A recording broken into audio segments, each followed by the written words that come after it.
Hello friends, welcome back to my channel. आज मैं Nutella बनाने की रेसिपी शेयर कर रही हूँ। बहुत ही हेल्दी बनेगा, बाज़ार जैसा बनेगा, बच्चों को भी बहुत पसंद आएगा। चलिए स्टार्ट करते हैं। अगर आप नए हैं तो लाइक, शेयर एंड सब्सक्राइब करिए। मैंने 1 कप मूंगफली ली है। इसको अच्छे से भून लेंगे जब तक इसका कलर चेंज नहीं हो जाता। हमारे मूँगफली अच्छे से भून गए हैं। अब हम इसका छिलका निकाल लेंगे और इसको मिक्सर के जार में पीस लेंगे। जब तक पीसेंगे जब तक इसका ऑयल सेपरेट ना हो जाता। और इसमें अब थोड़ा सा नमक ऐड करेंगे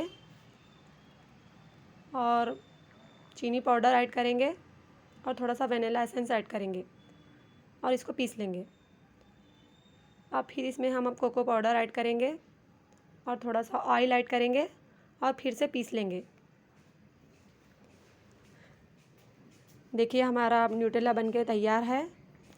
कितना अच्छा टेक्सचर आया है। आप भी ज़रूर ट्राई करिए, फीडबैक शेयर करिए, लाइक शेयर एंड सब्सक्राइब करिए। Thank you for watching.